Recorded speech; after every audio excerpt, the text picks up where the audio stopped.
Hello and welcome to South2North from Johannesburg, South Africa. Today we are talking the bad stuff, bribery, fraud and dishonest conduct by people in power. And we all know what that is, corruption. It's a cancer in society, no matter where you live. But who are the guilty parties and what can we do about it? My first guest tonight is Andrew Feinstein, former parliamentarian and co-founder of Corruption Watch UK, an organization dedicated to exposing bribery and corruption. Andrew himself is a whistleblower on illegal arms deals and is the author of this book, The Shadow World Inside the Global Arms Trade. Of course, a book that investigates the global arms industry. Andrew, welcome to South2North. Thank you. There's corruption in many sectors of our society, but you seem to be particularly driven to put the spotlight on the arms trade. Why? I think there are two reasons really, Redi. The first is that it's estimated that the trade in weapons accounts for around 40% of all corruption in all world trade. So it's the scope of it, the quantity of it is the first thing. But the second thing that I think is so important about it is it runs to the core of the way we're governed, because the trade in weapons is extremely closely tied into the mechanics of government. The defense manufacturers, those who make the weapons, are closely tied in to governments, to militaries, to intelligence agencies, and crucially, to political parties. So they have enormous influence, not just on what governments buy and from whom, but also the approach to foreign policy. So the sort of default response to any sort of conflict becomes the prospect of war rather than diplomacy.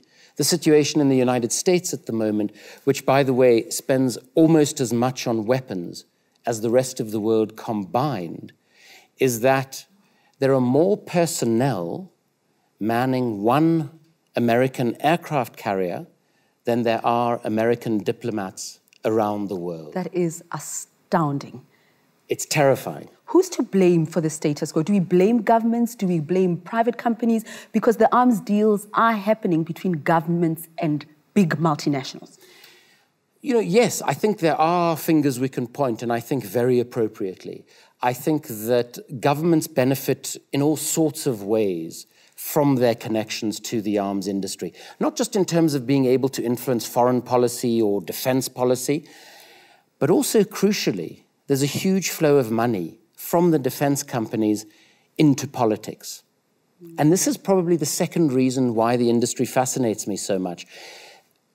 I'm interested in the connection between business and politics because as a former politician, a member of parliament for the ANC in South Africa, is that business and politics have become far too closely intertwined. And perhaps the most extreme example of that is the relationship between these defense companies and the most senior people in government, where you have prime ministers, presidents, traveling with the senior executives of these arms companies to sell their merchandise around the world, often to countries that can't afford it and that don't really need it. Isn't the argument that it's in the national interest? You know, the word defense just conjures up feelings of security, that there's a bulwark around a nation. Sure. And that would explain the proximity then between arms companies and governments. In your book, you give an example of BAE, which reached a settlement with the United States government, but the fine that BAE paid was minuscule compared to the profits that they made. There is a need for security. There is a need for national defense. We do live in an unstable world. I wish it was otherwise, but it's not. However, the trade in weapons is regulated less than the global trade in bananas. We're producing something that kills people. Surely it should be amongst the most highly regulated products that are produced on this planet. But instead, because of the political interests, it's about the least regulated. How difficult is it to prove all of that? I know that in your book and even your first book, After the Party, where you talk about the South African arms deal, you present a lot of examples, a lot of evidence. But the arms industry is characterized by nefarious activity, secrecy, clandestine deals. How does Andrew Feinstein know that this is what happened? Well, the first thing I should say, And I hope this doesn't put people off, because the book is meant as a narrative. It's meant as an exciting story, but about a very troubling reality. There are about 2,800 footnotes in the book. And that's because if I suggest that a particular arms dealer went to the bathroom at a particular time on a particular day, I've got to have a couple of sources verifying that. Otherwise, I would land up in court.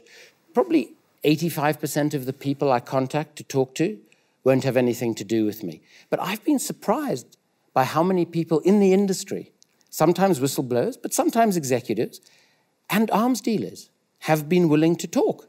Once I explain to them what I'm doing, a lot of these people who operate in the shadows are actually quite keen to have their stories told. One incident in particular, I'd been tracking somebody for almost 2 years, and my niece in Cape Town said to me, well, why don't you look for him on Facebook? So she went off to her computer and found this arms dealer I'd been searching for 2 years on Facebook. And after about 18 months of contacting him, he called me out of the blue one day and said, I'll be at my office in Jordan, come and see me on Sunday. And I booked myself a ticket, rushed home, and jumped on a plane to Heathrow. And as I was rushing out, my wife said to me, where are you going? What are you doing? And I said, I'm going to see this guy in Jordan. And she said, is it safe? And I said, of course it's safe. And I sat on the plane thinking to myself, am I doing the right thing here? Would you then dispute the statement that corruption is becoming socially acceptable? Sadly, I wouldn't, because I think corruption is pervasive throughout our societies. And I think the distinctions between the North and the South grow fuzzy when it comes to corruption, because I see the levels of corruption on an arms deal in South Africa worth $10 billion ultimately, in which probably over $300 million of bribes were paid. I see arms deals in the South Asian subcontinent of a similar order. And where do these come from? They come from the big manufacturers in Europe and the United States itself. And within those networks, there's an enormously and systemically corrupt way of operating. So while a lot of the corruption might not take place in Westminster or in Washington, D.C., the reality is that those are the sources of an enormous amount of this corruption. How reliable then are the corruption indexes? Because I took a look at the 176 countries that were counted, and it's quite interesting patterns, because you find that the well-established economies are doing well in terms of corruption in their countries, and the poorer ones, or the ones who have recently experienced war. But you've just described this relationship between the South and the North, poor and rich. So how reliable are these indexes? Remember, specifically the index you're talking about is a perceptions index. So it's an index of perceptions of corruption. And I think we have become almost taught to believe that the older, more established democracies are less corrupt.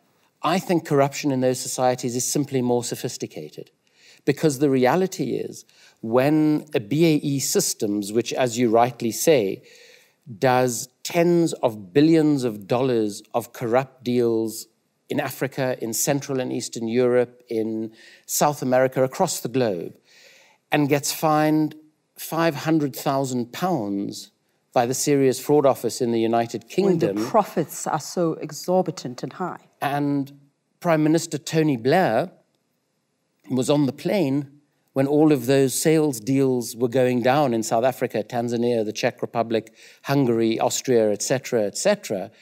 And, although this is very difficult to prove, there is a sense that even some of the executives in those companies who are based in the Londons or the Washingtons or the Berlins are also getting kickbacks. We focus on the corrupt politician in the country of the South, which is correct. I don't believe that those people should be spared because they have a public responsibility. But there is an equal focus that should be shone upon the executives, the politicians, and the diplomats who facilitate and thereby condone this sort of corruption around In the fact, world. Andrew, my next guest feels very, very strongly about the point that you've just made. In fact, he's a comrade of yours. And we welcome Zwelinzima Vavi, who heads up Africa's largest trade union federation, the Congress of South African Trade Unions.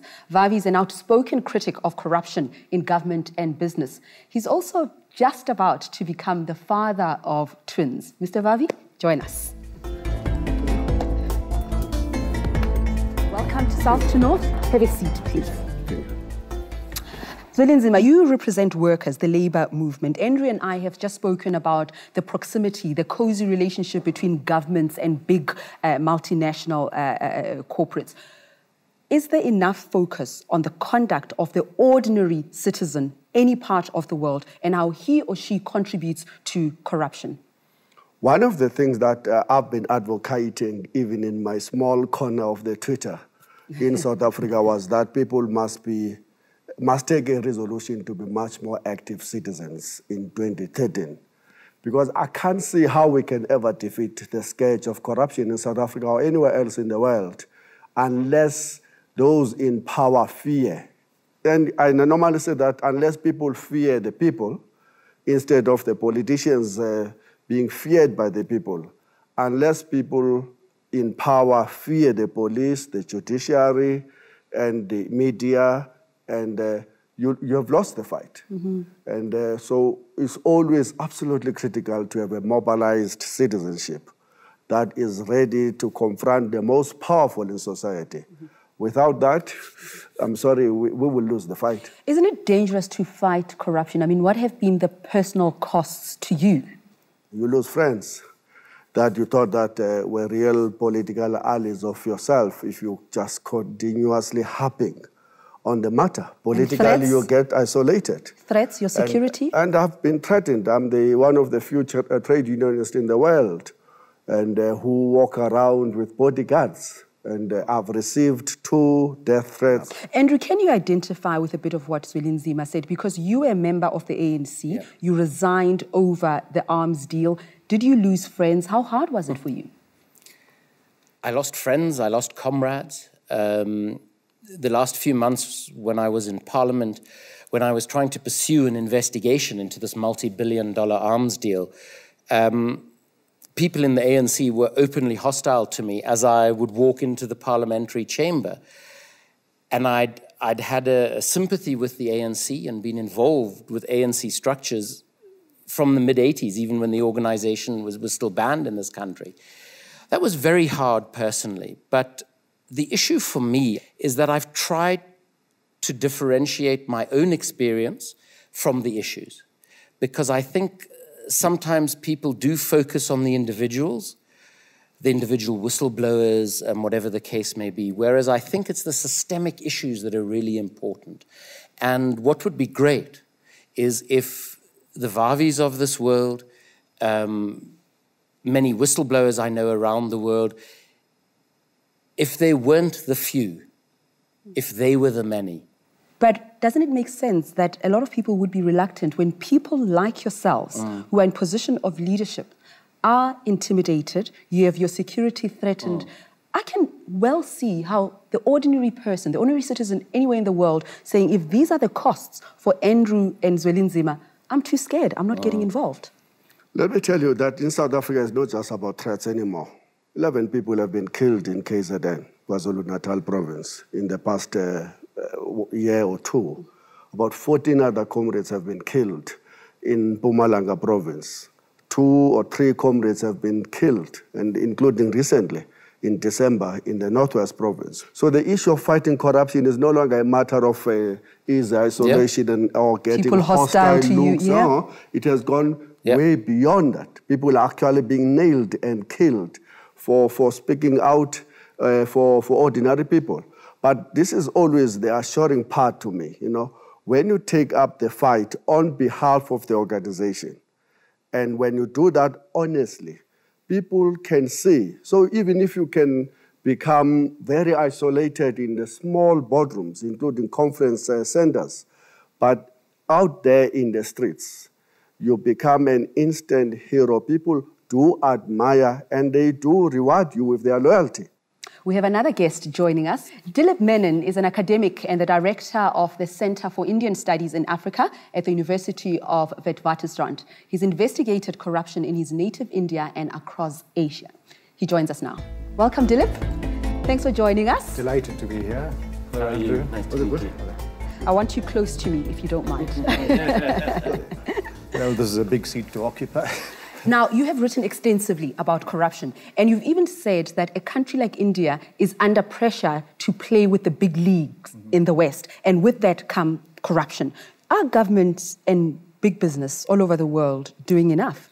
I think big business is doing a lot, not to fight corruption, to generate it, and that's something that we tend to forget. I think very often in discourses on corruption in both our countries, there is a focus on the government, which becomes some kind of object out there. There is a focus on the bureaucrat, little realizing that the government is not a monolith and not all bureaucrats are corrupt. Very often, the issue of corporate corruption is something that's swept aside because all of us deeply desire that obscure object called modernity. You know, we shall become like the West. We are in the waiting room of history. We want to be like Europe. We want to be like America. And therefore, we are willing to pardon corruption in the corporate sector because you're obsessed with growth rates. Can individuals and movements do something about this? You wrote quite extensively about Anna Hazare in India and the hunger strike upon which he embarked just to put the spotlight on corruption. What can ordinary citizens do? He gave hope to the ordinary citizen that they too could contend with the state. Now, all of this was a matter of an illusion that was generated around the particular issue of the government putting into place a bill that would generate the office of the ombudsman, which could regulate corruption. There were demands that the Prime Minister himself should be brought within the purview of this. There were a lot of discussion about the detail, but for the first time in a long time, ordinary citizens who were there in the rains and in the dust and in the mud of a big open Maidan, 20,000 people gathered there who believed that something could change. Now, it was probably a knock-on effect of the Arab Spring. It was an all too brief moment, but it is that moment which I want to remember rather than... Yeah, it was a catalyst for something bigger. Right. And he's talking about the private sector and that so often we focus on governments. Mr. Vavi, you represent workers. In South Africa in particular, we had an appalling scandal where a big company or big companies were fixing the price of bread, something that the poor all over the world depend on. And I felt that the response to that was quite muted. So there's an apathy and citizens become passive when they could actually boycott the bread companies. Absolutely. It's not just one company, by the way.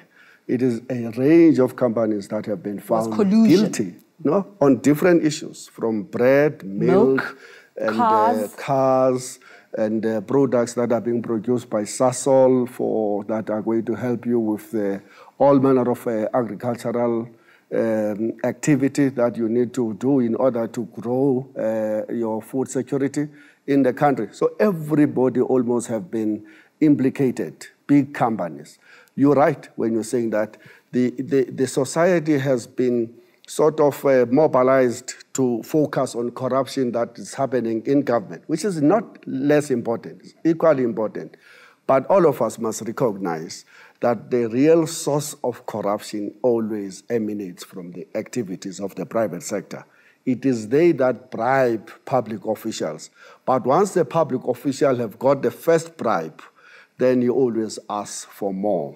And then it becomes then that you can no longer do any business with government unless you grease the hand of somebody in power in the bureaucracy. Are we all corrupt, though? I asked you a question, can we live without corruption? You find people who are afraid of police brutality, willing to bribe the police because they don't want to be arrested and intimidated by the police, to get ahead, to get the documents that you deserve as a citizen, to get the services. You've written about that in India, where ordinary services, people have to part with some sort of a gift. Your child being accepted to a school, you have to give a gift to the principal. So are we more corrupt than we are willing to accept as individuals?